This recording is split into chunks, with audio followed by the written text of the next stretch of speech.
Hello and welcome back to the Macca's Talk Hockey podcast, the podcast where me and my brother talk about English ice hockey, specifically the NIHL, the National Ice Hockey League. And we're joined again by Dan. Dan, you're back from Sweden. What was your Hello. favourite game and what was your favourite moment of the whole trip? Oh, all of the games. I was spoiled with every game. Yeah. I think the best one's got to be the Leafs versus the Red Wings. That Yeah. comeback game. I think that was probably my favourite. When Nylander scored, managed to get on record as well. Yeah. My favourite moment. Nylander scoring the OT winner, I think. Yeah. And meeting Nylander as Oh, well. yeah, I'm meeting him. Yeah, Yeah, it yeah. seemed It's like mentioned that I met him the day before. yeah, and then he scores the overtime winner. It was all about him, really, wasn't it, in Sweden? Yeah, And it had to be him.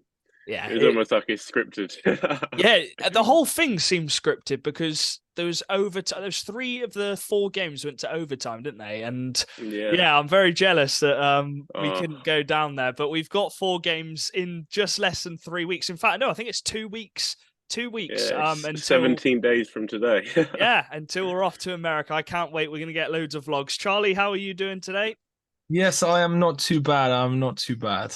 Yeah, we've got a lot of news to cover as well. There's been a lot of active accounts on Twitter from a few players, teams, and we've got to start off with the Liam Stewart signing. He is back at the Milton Keynes Lightning. He was always going to come back, and it's got not a lot of backlash, but just a lot of people talking about it. And let's just start by saying this: it's an unbelievable signing. Getting Liam Stewart back.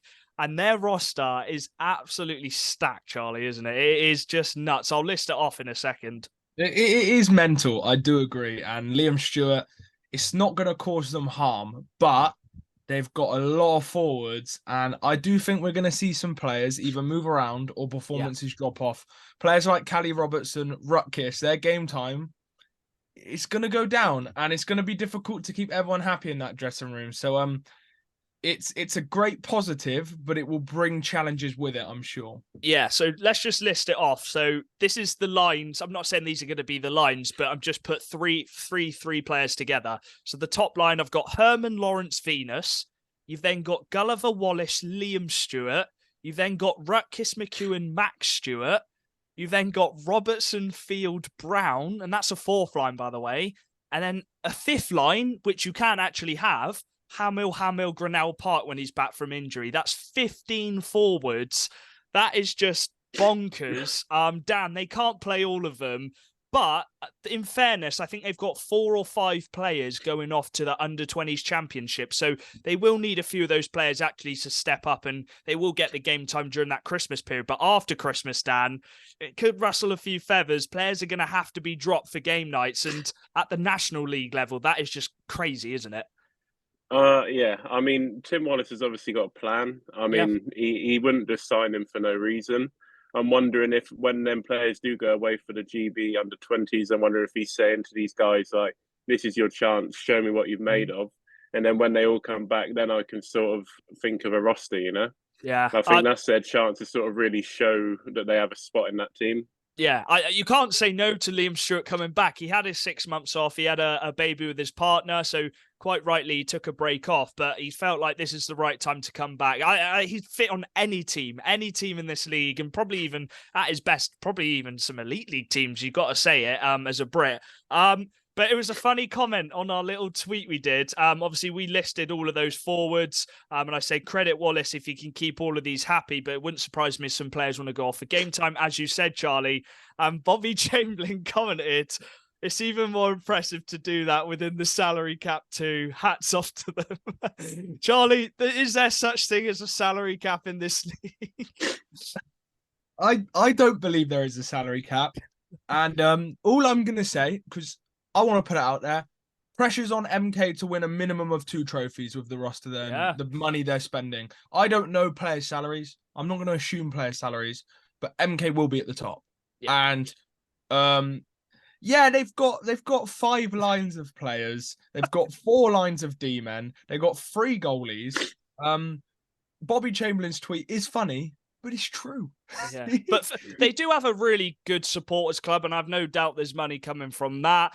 I'd love to speak to someone about this wage structure, Dan. Though, I'd love to see the difference between Bees or like a Bees or Sheffield against MK. And then it gives even more credit to a team like Bees for being able to build a competitive roster, which takes a game to overtime against MK, etc., and even can compete with them, because I can imagine the difference is phenomenal. So credit to coaches like Gabaj, like Hewitt, who are battling in this league with the lower end budgets, because it's not going to be easy. It's not like I know MK probably have the most money out of the teams, and that's why they're able to sign all these players. Whether they're sticking to the salary cap, I don't know. But I think there's other teams, maybe Swindon, maybe Leeds, who are over the salary cap as well. I don't really know how it works. As I said, I'd love to speak to someone, Dan, to let us know how it works. Because you asked in our chat, we've got our little chat. You said, "What is there even a salary cap?" And I went, they probably work up to the salary cap, and then there's little money on the side. Do you reckon? I don't know. We're just assuming. What do you think, Dan?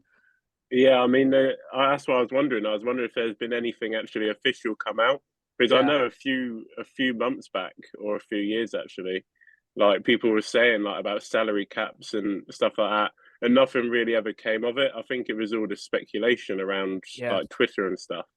But yeah, I'd be interested to know, because obviously, like you say, it'd be interesting to see what sort of wages are flying around and what sort of teams are working with what they've got and stuff like that. Because a point I made to you, Dan, and do you agree with this, Charlie? The smaller clubs who don't have as much money can't really go to the clubs who do have a lot more money and say, look, I think this is unfair, because then they probably won't even get to play in the league. And it's just like, oh, you don't want all the boards of the clubs falling out, because you need everyone in it together to actually create a league, don't you? Yeah, 100%. But I do think there's about finding a competitive balance. Yeah. And don't get me wrong, I think this year will be competitive. But there are teams in this league who are financially dominant. We can say who they are, and MK are particularly a financially dominant team. Yeah. They did pickpocket a lot of teams' top players in the summer, and in the future, if it becomes an issue where MK or Leeds, etc., start to really build a gap, you then have to start looking at it and going, okay, we may need to introduce a rule here to make the league more competitive. But at the period of time we're in, the league is really competitive. It's just whether we get to that point where it gets silly. Yeah, it makes the playoff run and the league run as well interesting. Obviously, bringing Liam Stewart, because he is a point per game, even 2 points per game player. With the amount he's going to play and the players he's going to play around. I don't even know what their lines are going to be, by the way. Just roll a dice and put them on the lines, and they'll be better than most teams' lines, won't they, Dan? Yeah, they were stacked before the season started, and then adding Liam Stewart as well. I think everyone sort of knew he was going to come back. Yeah. It was just when he was going to come back, and obviously the time is now. Yeah. But I always had a feeling he was going to come back. I never thought he'd be away for long. I did know a few days or a couple of weeks before that Liam Stewart was probably going to come back, but it got confirmed today. Sticking on the MK, Jordan Headley got injured at the weekend. Shoulder injury, I think it was. That is a big loss, especially because he's been playing phenomenally these last couple of weeks. We don't know how long he's going to be out for, so MK and everyone hoping it's a speedy recovery. And it's a chance for he's escaped my mind. Curlin to step up and get an opportunity at being a number one. And do you think, Dan, they've now got to utilise, or Charlie as well, do you think they've just got to utilise all of this forward depth and just outscore teams? Because they've obviously got to back up Curlin, but the talent they have going forward, they can outscore any team, can't they? Just play a good two-way game of hockey and MK should win most games. Like, they need to play disciplined. And the one thing for MK is just adapting to smaller ice rinks. They do that and they really will sweep most teams. They will really wipe the floor with most teams. So, for MK, it's just about being clever. Yeah. Some more news out of Bristol. It's not a great time for Bristol. Not quite clicking, and they've had two changes. Smittle has left the Bristol Pitbulls, and Ralph Sirasenis has left as well. So MK, there's another player on the market. Go sign Sirasenis up. Dan, Sirasenis, I know he's had his issues in the past and stuff's happened in the past. But he is a player which I think would fit on a lot of rosters if he's coached right and if he behaves right. Do you get what I mean? Yeah, definitely. He's definitely matured a lot since obviously like a few years ago and Yeah. stuff. And he's obviously, I think, playing at Peterborough as well helped him a lot because obviously being under Slava, you can't Yeah, I you was can't shocked he be left, that player. really. Yeah. I mean, Bees have got a signing at 7 o'clock Well, when it might we're not be a recording signing. this. It could be a Christmas jersey announcement as well. Ben Yeah, Callahan it did put could that be. out there. It could be, but we'll see at 7. Everyone will know by now the podcast is out. Charlie, Sirisenis, can you see him going somewhere else in this league?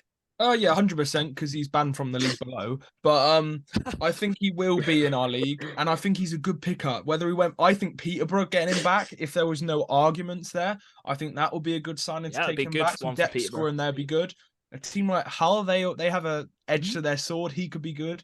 And then 2 teams which I think would really need him. One, Sheffield Steel Dogs. I think they need the firepower. He'd be really good. Great and signing, then 2, another team which I don't think they'll do it, but I'd love to see. I'd love to see him go to the Bees because it would be fun to see them just equip that second line properly. But whoever gets him, I do think he's a good signing as long as you can get the good Sirisenis. I went to the Bristol Telford game and he was dangling on his own blue line and lost the puck into a breakaway. So it didn't go well that night. And you need a Sirisenis who's disciplined, who's on it, and he's focused, not a Sirisenis who's trying to go for a whole team. And that does help when your team is playing a bit better and you're winning a bit more. You do get the confidence. So if you can go to a team where that is happening, maybe that will help him. And as for Smittle, he's been in this league for a while, back up, and he was a starter at MK for a season. Do you think he just needs to drop down a league and just get some regular minutes at a bit of a lower level, get used to being in goal, Dan, in full games? Yeah. I mean, like you say, he's been sort of in and out of being starter and backup. I mean, if he wanted to take the backup spot at MK, if Headley's going to be out for a while, obviously that's there. I think Slough could be a good move for him. His brother. His dad coaches him. Obviously, there's a lot of in the lower league. There's a lot of spots that will be happily taking him as a starter, happily. 100%.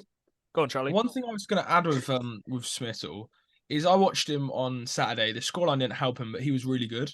And from watching Smittle, I think he's a good backup for any team in the league. I really do. I actually think Matt Smittle's okay as a backup.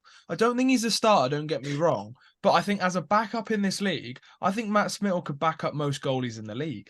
I think Matt Smittle's a great backup netminder. So if he wants starting time, I think league below's where it is. But if he wants backup time, I think many teams in the league, if they don't have a good backup, I think he is one. A team like Hull, a team like Leeds, anywhere, he has got that ability to be a backup and do a good job when he comes in. Because I don't actually mind Matt Smittle as a backup at all. He was all right at Swindon when he was our backup. And I think at MK he had too much responsibility on him in a very good team and a lot of pressure as a starter. So maybe backup's the right one. Another player who's left, and I think we all know where he's going to go. Liam Danskins has left the whole Seahawks. Not sure about the reasons there. I think he requested to leave, but he is Scottish, and it would make sense for him to go up to Solway, wouldn't it, Dan? Yeah. I think I've seen a lot of things saying he's going home, or surely he's going home. Yeah. I think that'd be a really good pickup for Solway. Yeah, young little player again. Yeah, I think it's. I don't think anyone would complain about that from Solway's point of view. Charlie, I mean, go on, Dan. Sorry. No, I mean, I didn't see him a lot in Hull. No, I didn't. I haven't rewatched him much.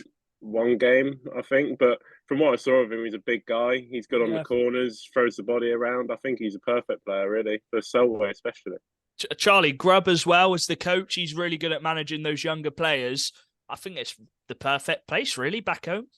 Makes sense. Get some ice time. I heard Hull fans saying he wasn't fully playing as much. So just getting some regular ice time under his belt, coming back home. And it is hitting Christmas time. So maybe he thought I'd rather have the less travel, have the less less go and be closer to the family. So I hope he does well. And best of luck to him. You've got to remember that. They've only got 60 and now they're down to 5, I think, by the looks of it. So they may be looking for a D-man if they can. But Bartholomew and Barmer do get a lot of minutes, but they are very, very good defensemen. Another player who's left is Nick Layers. I'm actually quite sad to see him go. left due to personal reasons. Obviously, we don't know what's happened to there, so we wish him all the best there. But the Raiders do have a sign-in at 7:00. Dan, he was your ones to watch after such a good start with the Raiders. Do you just think it didn't really click with him in the English league? Yeah, I mean, it started off so well for him, Yeah. and then I don't really know what happened. I never personally watched him play at all. I never managed Charlie, to get to a game where you've he was watched him a playing. couple of times. He was a good skater, a little player. He was a good passer, but he didn't really have a shot on him from when I watched him. He got 2 goals in 14 games in the league. So not the greatest, but he left for personal reasons. It's a loss for Raiders, but if they can bring in a replacement quickly, that's important. We're recording this now. It's literally half an hour till 7. So you guys will probably know by the time who comes in, and we can have a little chat about it later. That is pretty much all of the news. I've got Headley down, but we did that with the MK. So yeah, a lot of news. Hopefully we haven't missed any. I love it when there's a lot of news in the National League, a lot of teams moving about. But we'll look at the results from this weekend. There was only 3 games on Saturday and 5 games on the Sunday. And it was an absolute stormer of a game with the Sharks and the Steel Dogs. The Steel Dogs were in control, Dan, 7-1 ahead. And then the last period, the Sharks just come alive and they got it to 6. So 7-6 to Sheffield in the end. Just a mental little comeback, which they couldn't quite make the full comeback. Yeah, I mean, I'm guessing they sort of had the mindset like they did at the Swindon game when they were obviously down. Then in the last period, they sort of really turned it up and really went for it. And I feel like they got that goal, and then they thought, let's get another goal, and then they thought, why not? Let's get another one, and then they just carried on going. And it'd been really good to see them get a comeback because obviously Solway have always they have struggled, so it's nice seeing them do well. To be fair, like getting the goals now. Yeah, Dunbar's seeming to pick up form. Yeah, I saw his stats the other day. They posted it, and they're quite good stats, to be fair. Yeah, he's one of the top point scorers in the league. Charlie, a very good weekend for Sheffield. We said last weekend they needed a bit of a bounce. They needed something to change. And you actually said maybe going on the road might be a good thing. And wow, they've come out with 4 points. And we said they needed more goals from the 3rd and the 4th line. Doxy, bang. He was the star of the weekend. And they got 12 goals this weekend. Massive for them, innit? Yeah, I think it was huge. The Solway win was huge, and I'm sure they almost learnt more lessons from the Solway win because they did nearly bottle it, and I think that teaches you a lot in the game. And then the next game where they beat they rattled them, and they made, in my opinion, I'll say how it is because I like saying how it is. I love what Jason Hewitt did. He wound up the whole fan base. He single-handedly got his team riled up, and they battered him after that moment where Jason Hewitt got sent off. So people can chirp him all they want. He went home with 2 points and the biggest laugh of his life. So, from his point of view, oh no, he chickened out of a fight with Barmer. Fair enough, he may have not wanted to fight him. But at the end of the day, he got 2 points and he came home with a laugh. That's all I care about when I watch hockey is getting 2 points. Yeah. At the end of the day, Hull got 0 and Sheffield got 2. And Dan, I know fans enjoy different parts of hockey, but the clubs themselves, all they really care about is getting 2 points on the board, going back home, and for an away game in a place which has been very difficult this season against a very good team in Hull. That's a massive result for them. And even if he's chickened out of a fight and been a bit of a pussy, he's come back with 2 points, hasn't he? Yeah, exactly. Yeah, I mean, that's all teams care about is them 2 points. You don't win games by fighting. You don't get extra points for winning fights. As long as you get them 2 points, who cares? Don't get me wrong, fights are entertaining, and we love to see them. And I don't know what would have happened if the fight did carry on, if they did have the fight. But he seems like he drew a few penalties. Well, I think we got an interview of Charlie Thompson a bit later, so we're gonna definitely talk to him about what happened this weekend. I'm sure he's got some cool little stories. But that's massive for Sheffield. I think it puts them 6 points above the playoffs as well. So a very good result for them, Charlie. Yeah, Matty Davies was very frustrated in the after interview, so clearly he cared about the points as well. Yeah, that's a good point, and actually. big for Sheffield, man, big for Sheffield. They got the 4 points they needed. They grinded out the result, and they're one of them teams, man. When the going gets tough, Sheffield get better. The one thing is for Hull and Sheffield is what are the bans going to be like? Because Sheffield's depth isn't phenomenal, and Hewitt and Phillips got sent off, and that's 2 big players for them. Hull had Chamberlain and Barmer and Town are sent off. So if they get some lengthy bans on some of them players, you'll be wanting to play Hull and Sheffield in the next 2 weeks because they're going to be missing some big players. Yeah. In the other games, well, there's 2 more teams which got 4-point weekends. We'll start with the Tigers. Just a thumping against the Pitbulls. 8-1 on the Saturday. And then at home, they won 7-0, a shutout for Brad Day. He had a phenomenal game on the Sunday, by the way. I know 7-0, but I think he made 50 saves in that game, I got told, which is, Charlie, you were at the game on Saturday. It was close going into the first intermission, wasn't it? And then, Telford just ran away with it, didn't they? Bristol just didn't show much fight. Telford were good. They were solid. Jesse Sutton was really good. Luca was good. Nick Oliver made one of the passes of the season. They were good, Telford. They did what they needed to do, but Bristol made it easy for them in the second and the third. And it just looks like the team's lost a bit of morale. It looks a bit down in the Bristol camp at the moment. When you can see 35 goals in 4 games. It's only going to do your players harm. 2 players left the club. Whether they got taken out of the club or whether they left themselves, I debate. So it's just looking like a very big car crash at the moment, and someone needs to fix it. You need to get it back into gear 1 and get it moving again, because there's some good players in that team which look a shell of themselves right now. Yeah, they are 9 points below the playoff zone. So I think it's, Dan, what do they do from here, man? Because obviously they've got rid of 2 players. Something needed to happen. I don't know whether they left or whether they got rid of them. They've got a very young team with a few experienced heads in the team. You've got the likes of Butler. You've got Nick Corrick. You've got Harding. What do they do? What do they do from here? Do they just need to try and grind out a win, and everyone just needs to come together for this weekend?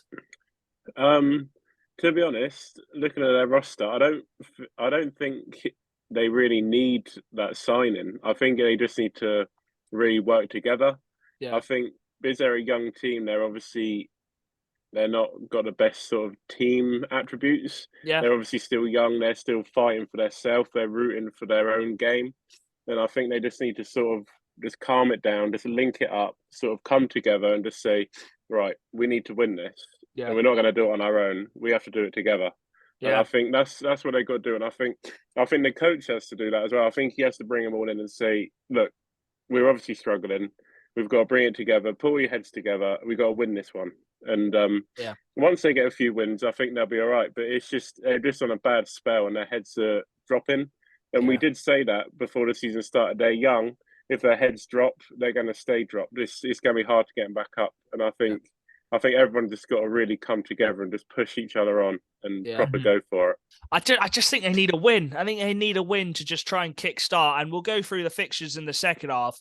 But they do actually have a couple of decent fixtures this weekend, which they can win. I did forget to mention at the start, we have got an interview with Balint Pakozdi. A really nice interview. Talked about his journey, the ups, the downs as well. So we'll get into that in a bit. The final game on the Saturday, and it was the team to get a 4-point weekend, was the Lightning. A dominant performance against Peterborough. The third period, the Phantoms did fight back a bit, but they did show their class at home again on Saturday, didn't they, Charlie?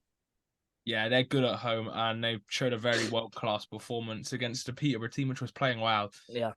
So a great performance from Lightning, a great bounce back from the disappointing weekend from Solway before, and we'll see they had a bounce back weekend. And so for the Lightning, it was a huge 4-point weekend. Ramps the pressure on Leeds, considering they didn't play, and it just gives them that confidence that they can keep winning these games. And a win against your rivals, where everyone's fighting, is always a fun one for the fans as well. Yeah, a Herman hat trick as well. I watched the hat trick, a really nice little hat trick for Herman. Again, he's going to chase the points up. Me and Dan predicted him to get top points. So come on, Herman, keep going. And he could be on a line with Stuart. You never know what he'll do with them. And they did get a win on Sunday, Dan, a 2-1 overtime against Bees. Again, fair play to Bees. Just battling against the Lightning, getting a point. It seems like they're a proper force, especially at their own rink as well. And that new import as well. He scored his first goal at home. Yeah. Yeah, they do really look like a good team this season. I think they've really, I think Gabai's recruited well. I think he's really picked his players right. Yeah. And he's definitely coached them in the way that he wants to play. Obviously, you've still got Gabai and Balaz. They're still racking up the points, so they don't seem to be dropping off anytime soon. No. And I think apparently Bryson Priest played really well in that game as well.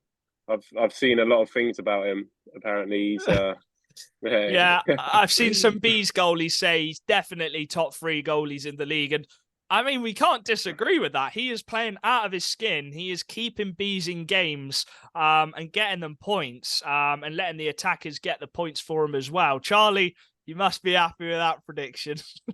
Well, I said if Bees are going to get playoffs, it'll be down to Bryson Priest and. I hate it when you're right. I did a motivational talk about it, and it was the only one I went and did a talk about it, and I flipping aced it. Even though you called him Bryson Pierce.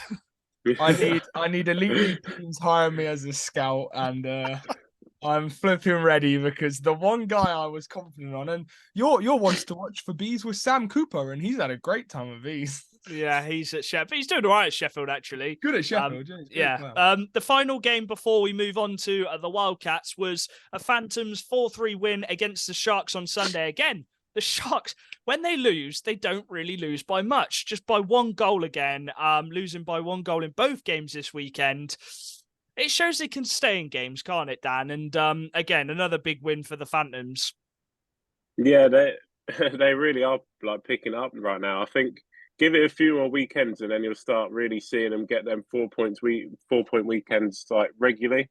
Yeah. I think like the fact that they're only losing games by like 1 goal, 2 goals, I think that's a really good sign for them. I think they just need to keep going. I think if they do bring in, obviously Danskin, if they do bring him in, that I'm not saying it will fix another body in the lineup. That extra D-man, they're conceding that 1 less goal. You never know what if it could help. You just don't know.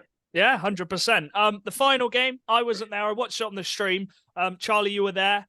Wildcats, we got the win, and I was comfortable. Even though they got it within 1 goal, I still felt like we controlled the game. We played a smart game of hockey. It wasn't the most entertaining game, but we got some goals. The players stepped up, and after the week before where we threw away a 2-goal lead, it was nice that we could hold on to this one, wasn't it, Charlie? Yeah, the Malazinski now and Billing magic line. Yeah, he switched the lines up again, didn't he? To watch, and shout out to Luke Johnson. What a D-man performance he had. He was quality, man. He was really solid. And he's really adapting to that D role. He's got a really nice pass on him. He got one of the assists. And we played a really solid game. I don't think the scoreline gives us justice, to be honest. I thought we were better than that. I thought we beat them fair and square. And but fair play to Raiders, though, because they did have quite a few players out, didn't they? No, they only had 1 import. And one import. Shout out, I'm forgetting his name now, but their new import looks good. Yeah, he does. Really good. He shoots at every opportunity he can get, though. But he is really good, and he's got a great shot on him. You do want that, though. I think it's better to have a player who wants to shoot rather than not shoot. Well, the key thing for me is one thing we said about Raiders when they're on their down streak, and they still need wins, don't get me wrong. But it will come. Sign an announcement tonight, plus later and back in the lineup will be huge. Yeah. The one thing we said about Raiders was last year they had Roberts and Gomesick, and they needed a big import with a good shot, and both of them had that, and they got it. And it shows their players love playing with a player who's the shot. He's the guy who stars their power play. He's the guy who stars their top line, and they've now got that guy who just demands the puck and wants to score. Yeah, Riley McRae, that's the name. I did just search it up. Sorry we didn't remember your name, but yeah, he looked like a really good player. Oh, Kitty's decided she wants to be on the podcast. Do you want to get her down, Charlie? So her bottom's not on the camera. But yeah, the person who scored the empty netter as well, Balint Pakozdi, a really nice empty net goal, one of the longest ones I've seen. Let's get into the interview and then we can look ahead to this weekend's games. Hello and welcome back. We've got another guest on the podcast. Charlie, do you want to introduce him? Yeah, we have got the best tash in hockey right now. It is Hungarian Swindon Wildcats forward, Balint Pakozdi. How are we doing, mate? Yeah, all good, mate. Happy to be on here. Yeah, how are you doing? You got the longest empty netter goal I've seen at the weekend. Yeah, I've kind of needed it. I don't feel like I played that well, but we won, so it's all good. Doesn't really matter. Yeah, did you aim for the goal or were you just looking to get it clear? No, yeah, obviously I aim for the goal. You can't tell me it was all luck. Yeah, I did look up and I saw there was no one in the way. So yeah, well, it was important as well because they were only one behind. But it was a much better performance than last weekend, and I think it just felt a bit more calmer than the weekend before, didn't it? Is that what Nelly wanted you guys to do? Yeah, I guess we just needed to bounce back. Really, kind of needed a win in any way, shape, or form to just get over that last weekend. So yeah, it's not easy to play in Raiders rink either, and I felt like we kind of quietened them down a bit. The fans can get on top of you, but it was quite quiet there, wasn't it? Yeah, it's not, it's hard to play there. They got some rowdy fans and they're always just going, so it's not an easy place to play. But yeah, I felt it was okay. I felt like we were in control for most of it, which is good, which is what we want to be doing going forward. So yeah, 100%. And how have you found this season? Obviously, it's been tough for Swindon. Obviously, Aaron put together a really good team, brought in some good players, and obviously the rink situation happened out of everyone's control. How have you found it? Because the team still seems to be sticking together a lot despite it being quite a hard time. Yeah, I mean, the team spirit is unbelievable. I mean, I feel like we're seeing the boys, more than ever. So I feel like it's just natural. Like we have a great group. I feel like, to be fair, and since I've been here, it's been a great group. I mean, it's most of the same group anyway. So, yeah. We already know the guys and stuff, but it's a great group. And like I said, even with like the Scottish trips, I think we had a couple of trips away, like double weekends away. And then we're just seeing a lot of the boys all the time. So it's kind of, I feel like it's a natural progression to gel. The rink is, it is what it is. I mean, it's not great. We can talk about it for the whole time probably, but I feel like it is what it is. Like, it's definitely doesn't help us in any way or shape or form. But especially last year, we had a slow start to the year. This year, we are a bit slow start to the year again. So, it's not great, but, it's a bit of a challenge. And then we'll see where we are, when we get back home, and then I guess we can go from there.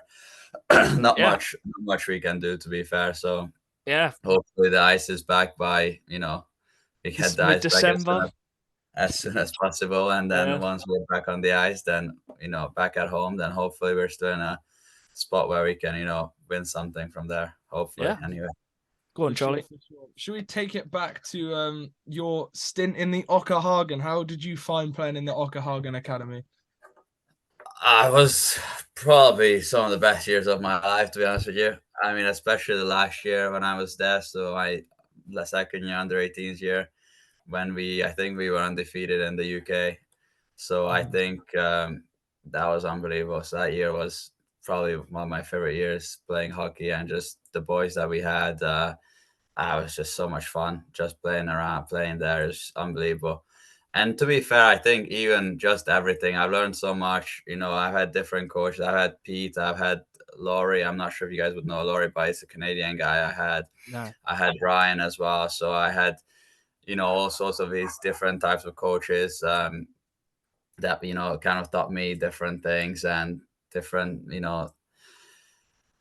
styles of play. And then the systems wise, it's like that's kind of what I've been saying. Like the systems is just different for all of them. They like different things. Some of them like me more than others. Some of them would play me more than others.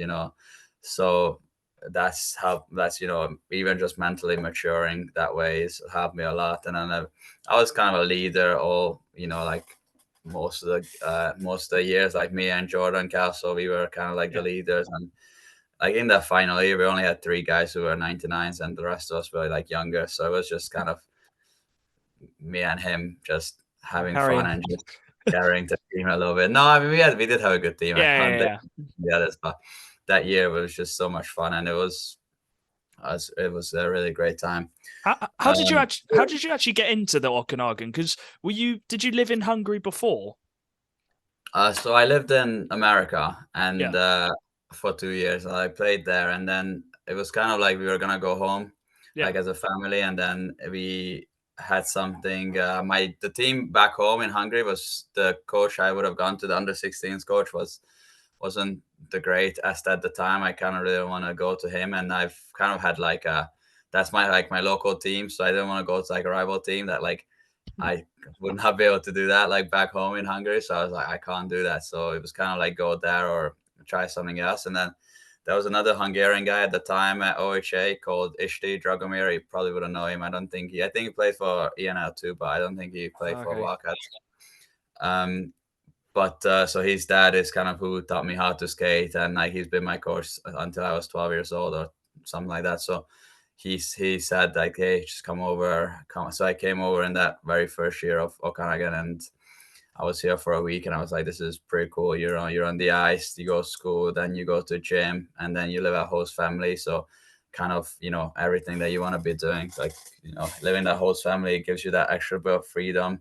Yeah. That maybe your parents wouldn't, but it's also kind of controlled by you're not just living in a dorm, with a bunch of 15, 16-year-olds, and you're kind of let loose. So it still has that little bit of a balance, but it's also at the same time you have that structure of, you wake up early, you're training first thing in the morning, and you still going to school. There's still a lot of pressure on school. Like, you get a couple of detentions, all of a sudden you're missing practice, you're missing games. So that's so it was a good structure, and like I said, you mature a lot and you learn a lot, and like and even like fitness wise, like I think that's probably the fittest I've been. Ryan Aldridge, he loves a back skate, so so I was quite probably like you were in great shape at that time. Yeah, and you after the Okanagan, you went up to Sweden. We've had a few players from the English youth, I think, go up European hockey route. Did you just want to try out the European route away from England? So my goal, kind of since I was younger, since I've been in America since I was 12, that 2 years, I kind of looked at like college hockey and like the NCAA, and that's kind of what I wanted to do. That was kind of like my goal and whatnot. So that's kind of what I wanted to do. And then I didn't, as a family and like just the people like around me who I've had at the time, it just didn't really know too much about how to actually get there and what's the best thing to do. Yeah. So we kind of just went out to a showcase in Sweden. That Ryan took me to a showcase, and then we kind of spoke to some people there. And that Swedish team in Visby, they had a Canadian and American coach there who were really supportive. They were like, they had a lot of contacts in America as well, and they just did a lot of skill sessions, a lot of video. It's just a really good, I felt like it was a great step to take.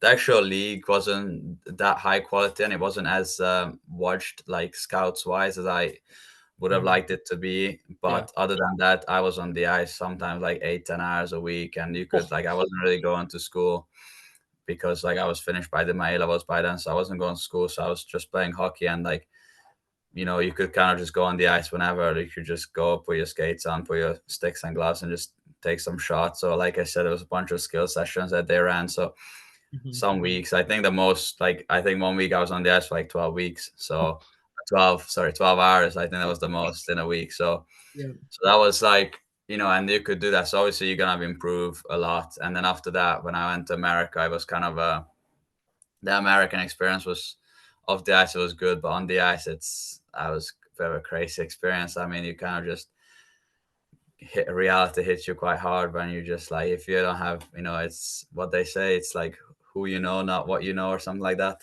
Yeah. It's kind of is it cutthroat in America? It's kind of like exponential in America. So it's like literally so I've got invited to play in the second division and then they cut me in the first week, which is I was like, you know what, I knew straight away that I was gonna be kind of like have to be really good or like be like a bit up and down at the start. Yeah. And then this team in the third team, the coach just didn't know me at all, kind of had his team picked out. So he just cut me straight away within the week. So in like 2 weeks of being out there, I was cut to the fourth division, which is like not great. I mean, yeah, I was just if you just look at my points, it's just ridiculous because the league is shit. So sorry, I don't know if I. That's all right. What kind of things go through your head then when you do get cut like that? Do you just go? Did you go down to the fourth division like, this is not what I want to be doing, or did you just go right? I'm going to get as many points as I can, and then whatever opportunity I get after. And obviously, we'll talk about it in a bit. You got offered the contract at Swindon. It's a bit of a mixture, to be honest. Like, firstly, you're thinking, you're kind of on your own in a new country. You're like, and like for me, that wasn't too much of an issue. But here it's like there's no support system. Like when I came to like OHA, I was like, you got your host family, you got your coaches, like there's a big like support group. Then you go to Sweden, everything kind of went smoothly. So that was like a great experience. Like I loved my time there. Like it was good culture and everything. So it was great. And then in America, it's kind of like, you're on your own. Like they were like, yeah, we can put you in a host family. That never happened. So I was like sleeping on the sofa for weeks. And then they tell you, you can, if you score a couple of goals, then, we can call you back up. And then, I had like 9 points in the first 2 or 3 games and then not much happens. Yeah. So it's like, it's a bit of both where you're kind of in your head, you're thinking, right, like you said, I'm just going to do my best, score as many points as possible. But then it's like, I feel like where it's a more closer organization, or like I would say mostly in Europe, you would expect to like get called up and it's be like the normal where you just kind of put your faith and trust in the system that like is going to happen if you play well. Yeah. Whereas there, I just felt like, and that's kind of like I spoke to my parents and like stuff like that, like Ryan and like supports, like everyone. I was like, what's going on? And then they said like, well, you're just gonna stick to it and see what happens. I didn't have like an agent at the time, and I still don't. So I didn't have that like quick out opportunity, basically. Yeah. And so I was like, you just kind of had to stick to it and hope for the best, and then hopefully get called up. And then like even when I got that guy coach in the third team, well, he was just a complete nightmare anyway. So yeah. Well, how did it come about then for the move to Swindon? Because obviously it was the COVID year, I think, and we weren't able to play that year. Am I right?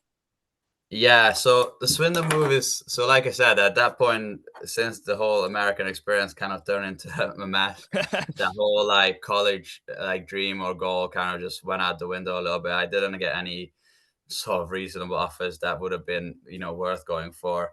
So that's when I was like, going to university was always like, well, first was non-negotiable with my parents. Like they said, you have to go to university. But secondly, I always wanted to. And like, if you ask anyone who's gone to university, they'll tell you that it's probably the best years of their life. 100%. I'm in my third year now. It is. So I don't regret. And I'm doing a master's now, so I can't really complain. Like I'm actually carrying on. So that's a great time. But then going to Swindon, it's like, so then I was like, well, I'm not going to America. I don't want to go back to Hungary. So I kind of, only speak English. So I have to go to the UK. And then I kind of just like messaged Aaron and said, hey, like, applied to some universities. I messaged Aaron and I said, hey, like, I would be interested in coming back. And then thankfully Aaron offered me a contract. I don't know. I don't want to say I would have quit because I definitely wasn't ready. Like I really wanted to play and like do something, but yeah, I was like, luckily it kind of worked out with, like we're glad you came. You got offered the Sheffield Steelers Elite League COVID series, whatever. How was that playing with some of the Elite League boys? Oh, I mean, that was an unbelievable experience. I mean, at the start, I didn't play too much, so it got back. I mean, it's kind of what you expect, but that was so good, honestly. Like, it's just crazy that, like, some of the differences in just everything, like the way they do things, and it's like, it's a big step up, So, and it was just being able to play with them was so much, you can learn so much. And I was only there for like 5, 6 weeks, but, I feel like I've learned like a lot basically. And even just training with them, I mean, it was quite an intense schedule. So sometimes we don't have like a full team practices, but even then it was kind of better for me when only 8-10 guys were on the ice, and it's kind of more of a one-to-one with the coaches and the assistant coaches, and it's you're getting a lot more touches with better competition and stuff. So yeah, and you also just get to meet guys. Like I was there with like Matthew Myers, like everyone knows him, and like you learn a lot from him. Even just sitting in the car with him for half an hour, you just speak to him and you learn a lot. And like even like Ben Davis, like he was in Swindon, so I was driving with him from Cardiff. So guys like that you learn a lot from. And then you look at guys like Josh Waller, who is arguably one of the best like young guys for GB right now, and like playing with him, and you can just see like, wow, this guy is the same age as me, and all of a sudden look where he is, and like this is where I want to be, and like this is what I need to do, and just speaking to him what he does and try to like pick his brain and then get better. You obviously then had finally got your chance of Swindon after the COVID year, and you got put on a line with Nelly and Malash. How was that at the start? Because they whipped the puck to you at 1,000 miles an hour, didn't they? Yeah, I mean I was very lucky, to be honest. I don't know if it's luck, but yeah, it's good. Obviously that helped me a lot, and it just kind of helps you hit the ground running a little bit. It's even if you're not playing great, you can always pick up a goal and assist playing with them, and it just helps. I mean, a lot of times you can play good. Like I said over the weekend against the Raiders, I don't think I played that well. I still got them to nets at the end. So if you just look at it that way, it's nice. But then even with them, like it helps that, especially at the start, like first couple of weeks, you're like, right, new team, like actually it's serious now. Have to like kind of prove myself and stuff, and new league, new everything.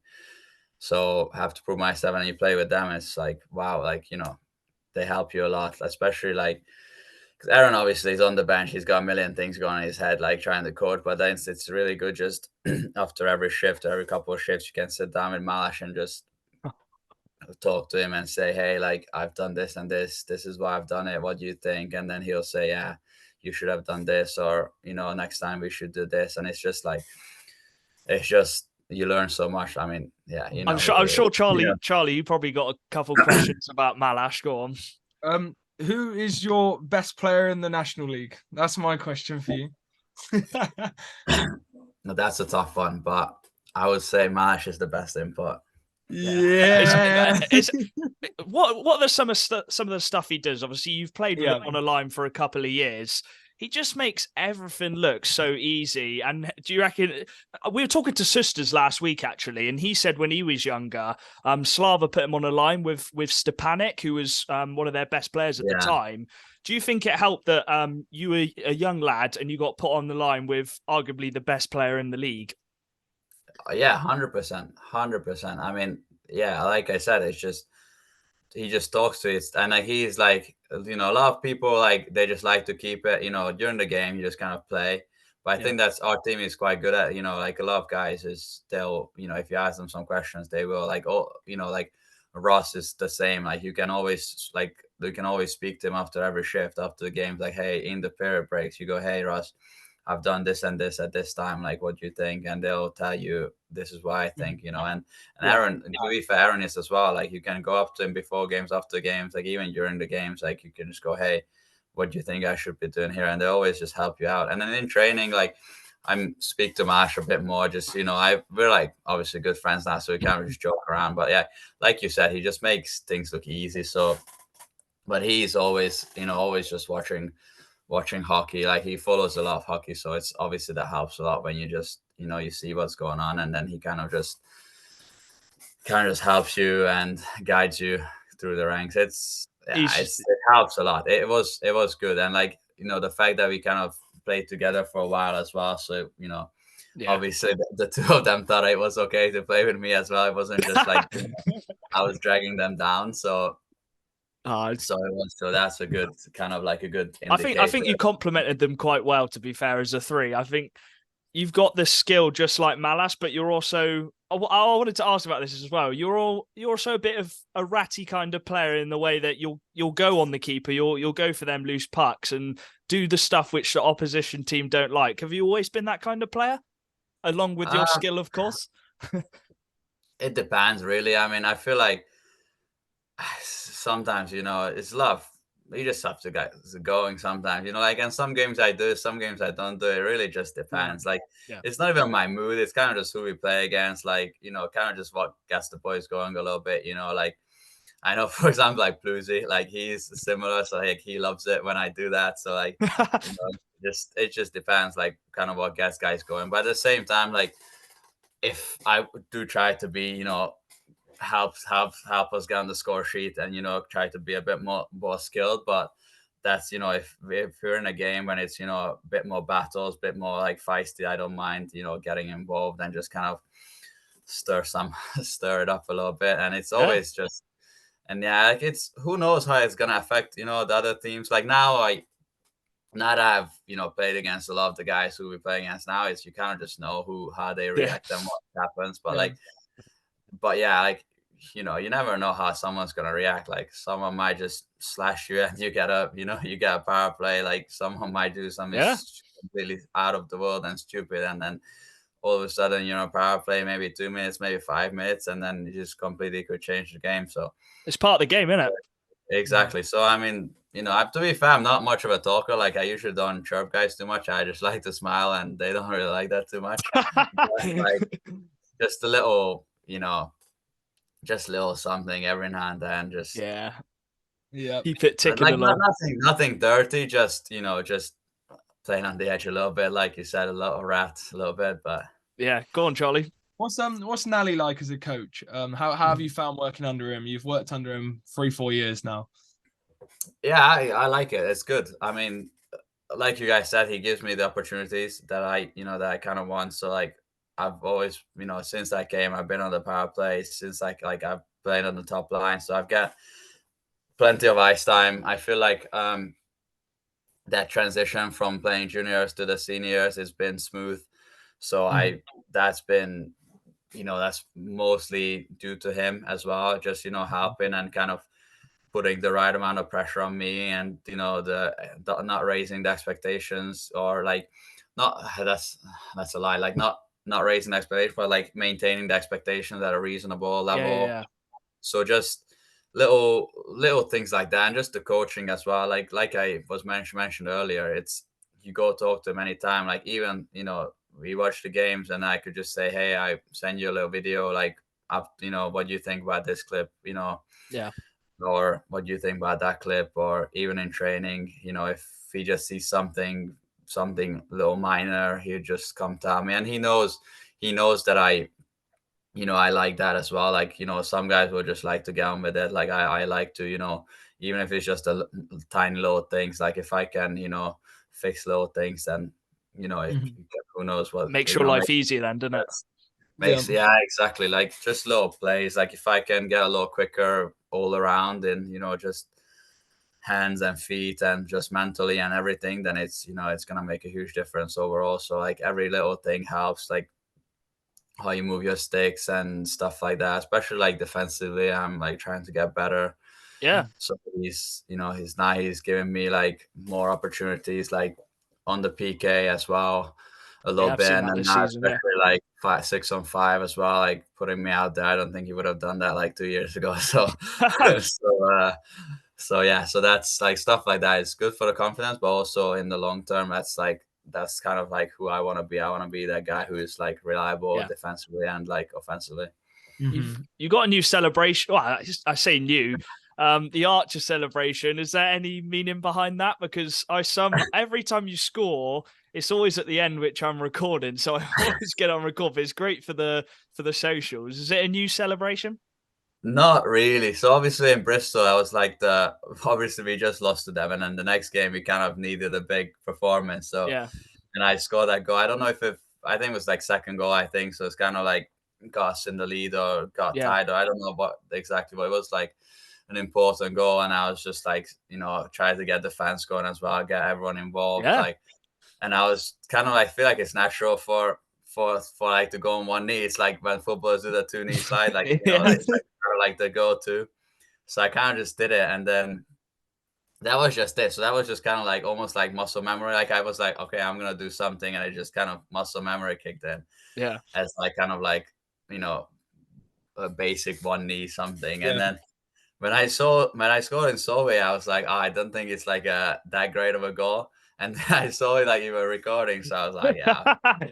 It was and then in Cardiff as well, you did it as well. And then in Cardiff, yeah, I had a lot of my friends coming to watch from university and stuff like that. So, and all the boys were obviously like teasing me, like, oh yeah, if you score in front of all your friends, like you have to do something. So I was like, yeah, especially like scoring the first goal, I was like, yeah, might as well do it. Like, it's interesting you say that, actually, getting the fans going. I'm looking forward to. I think that's a nice little thing the fans could do if you do score more goals. Well, when you do score more goals when the link centre opens. So I like it when players have that kind of aura about them. So yeah, it's good. Charlie, you got any more questions? Yeah, I was going to ask, because this is just more of a personal question. On a mental note of players, if you're going on a streak where, like, for example, like that Warburton save, you'll probably remember it in Solway, you scored literally straight after. But if you're going on a game where you just can't quite find the back of the net, what goes through your head to try focus back up or keep yourself in the game? I've passed the match. I don't know.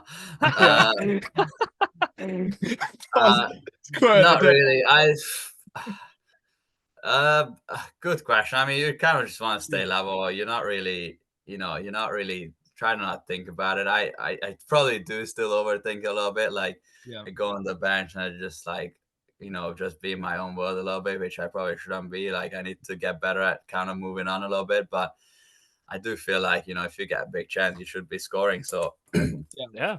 So it's like, it's almost a lot of times though, like, I feel like it's, it's easier if the keeper like makes a big save, because then you're like, you can kind of be like, okay, fair enough, he made a big save. Like, yeah. I've kind of done my bit. He's doing his job, and he's just beat me that occasion. It's more of a problem when I'm, when I just like get in a good spot and like it's a bad shot, or like make a bad pass, or like going to 2-on-1 and I have the puck and I make a bad pass, or like make a bad play. That's when it's a bit more frustrating, where it's like kind of not even in my control. Like, it's 100% in my control that the mistake happens. Yeah. And that's where it's like I get a bit in my head, but I'm trying to get better at kind of just, trying to forget it and just. Well, you scored straight after against Solway, so on that one, But for example, in London, that was a big save in the third as well, and Kobe pretty much did everything. I just had to put in the empty net almost. I remember that one, yeah. It's a good save, though. It was a good save. It was a really good save, yeah. I spoke to him after, and I mean, I know Ethan from back in the OHA days, so I spoke to him after.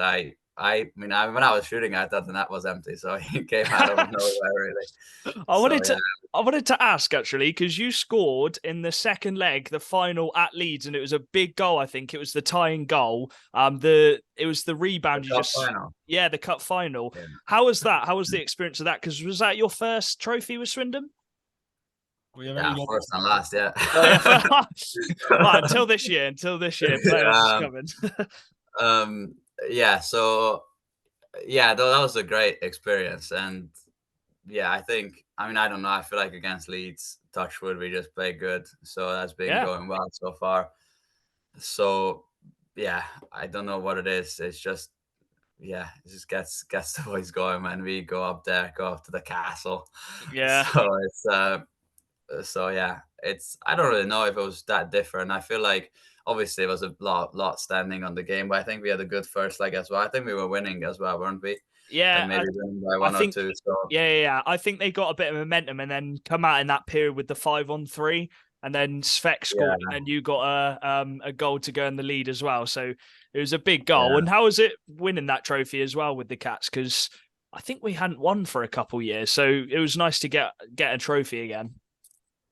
Yeah, like for me, to be fair, that was like the first thing that we could win, and we won. Like, I mean, the COVID series, like that's whatever, you know, Yeah, that was is just a what it bit of is. a ceremony. But like, yeah, obviously that was like the first year after that. It's like kind of like the first trophy, and then we hit the ground running that year, and we had a really good start, and then we won that trophy. So that was really good. And for me, I was like kind of, yeah, I was, you know, I felt like this is good, and I felt like this is the team, you know, that, you know, the good team, like this is who we are, and we're playing good, and this is great. So yeah, I've enjoyed it. It's not like, yeah, I want to win more, you know. I didn't really like. Hopefully this season it's been slowed Yeah, down a bit, but it playoffs, didn't. Yeah, it didn't. expectations. Is it high for this season for the playoffs?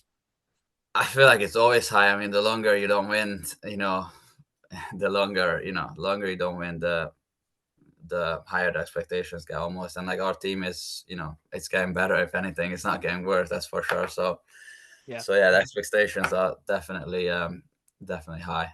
Go on, And Charlie. everyone knows that, to be fair. In the room, everyone knows. Like, the fans know. I mean, everyone always talks about it. It'll come. It'll come. Exactly. Have you got any goals for yourself this season, on a personal note? I don't know. I on the other one, on that live show, I said I just wanted to score goals, and I feel like Glennie just acted like I was a bad thing to say.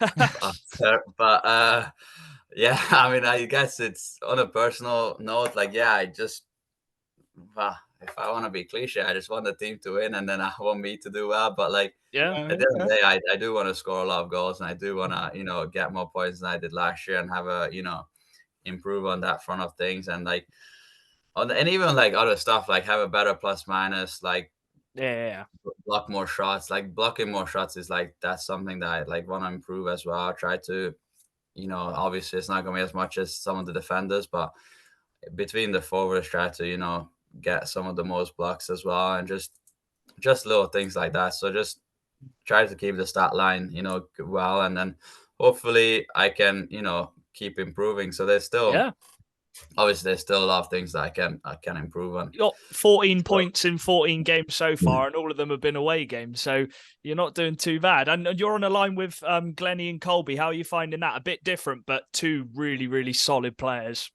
Yeah, I mean, even this weekend it was different. It was with Ross. It changed again, didn't it?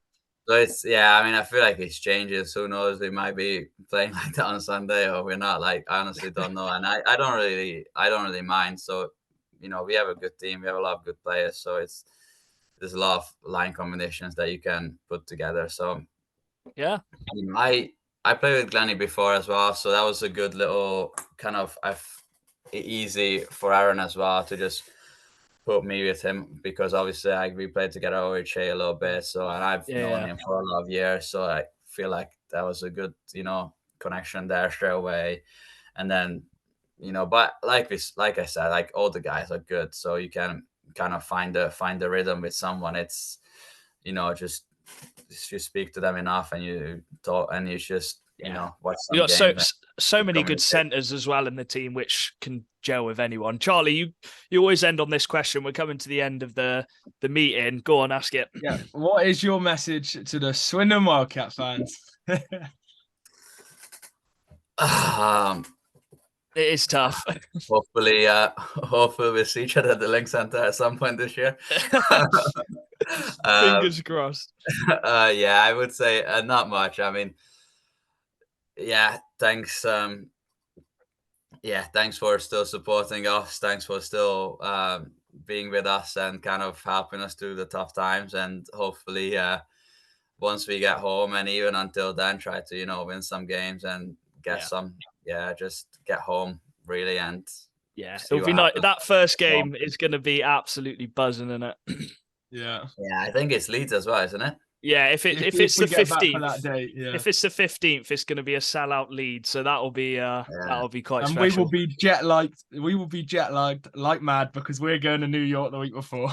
Yeah, we're going 4 games in 4 days. So you're an NHL fan, aren't you?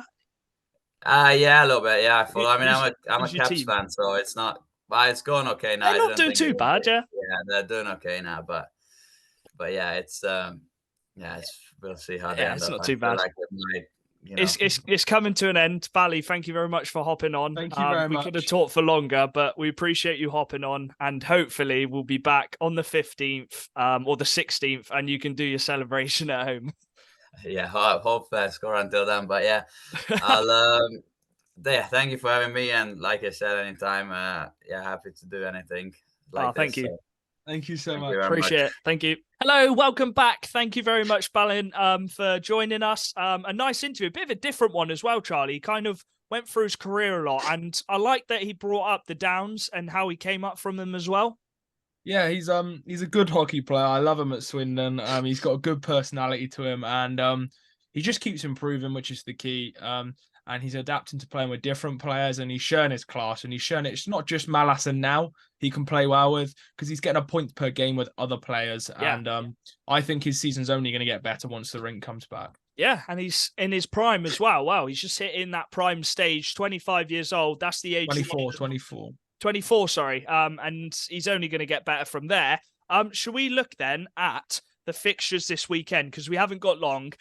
There was so much news at the start. So the first fixture is, we'll go on to the Pitbulls, because it's a massive weekend for them. On the Saturday, they have a home game against Sheffield. And if they are missing a couple of players, like you said, Charlie, if they do get any bans, that's a huge game for them. That's a huge game. And then Sunday, I say this is a chance for them. It's bees.